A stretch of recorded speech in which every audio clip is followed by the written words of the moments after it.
สบายดีพี่น้องวันนี้มาพบกับซ่องนุ่มตะโอยคือเก่าเนาะมื้อนี้บ่าวนุ่มจะพาพี่น้องไปเบิ่งวิถีชีวิตของชนเผ่าตะโอยเขาเจ้าเฮ็ดแฮวเนาะป้องกันหมูป่ากินมันต้นเนาะพี่น้องเนาะเฮาไปเบิ่งกันเลย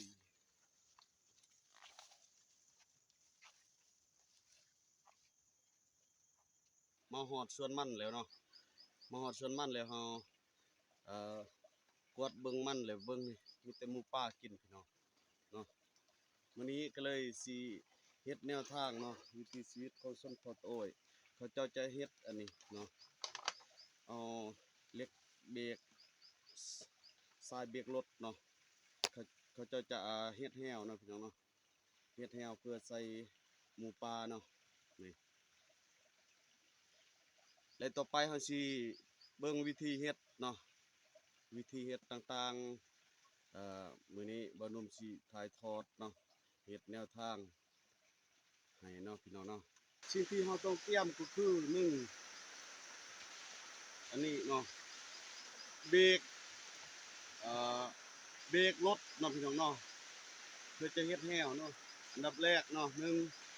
สองคือไม้สอดเนาะเพื่อจะปักหลักเนาะอันนี้เนาะสามคือไม้อันนี้เนาะเพื่อจะเฮ็ดด้ามเนาะ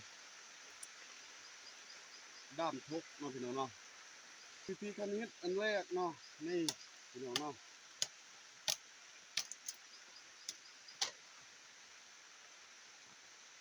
เล็กกระบักพี่น้องมักไม้เนาะ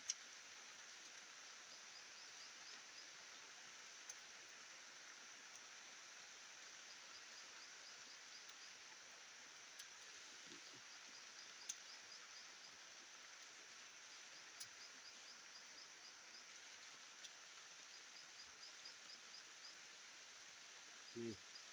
บักแบบนี้เนาะเดี๋ยวต่อไปเราสิไปหาบอลจุดที่เราจะเฮ็ดเนาะพี่น้องเนาะ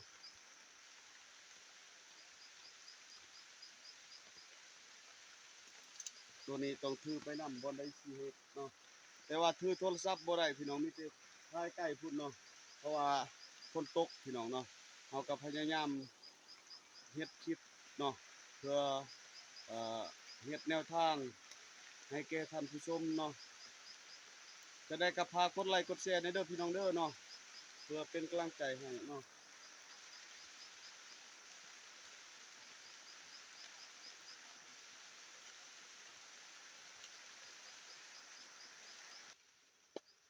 นี่พี่น้องเนาะพอเฮ็ดแบบนี้แล้วนี่เนาะ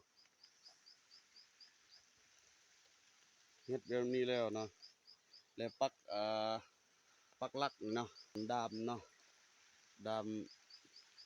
ดามแฮวเด้อพี่น้องเด้อนี่เด้อเนาะนี่ดามแฮวแล้วเฮามัด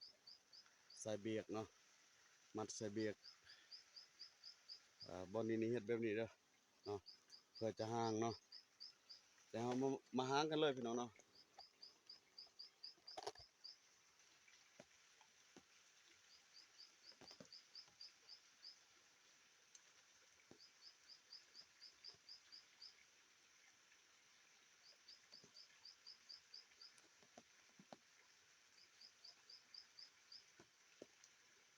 เมื่อเฮาหางสำเร็จแล้วรูปร่างหน้าตาสิเป็นแบบนี้เนาะพี่น้องเนาะนี่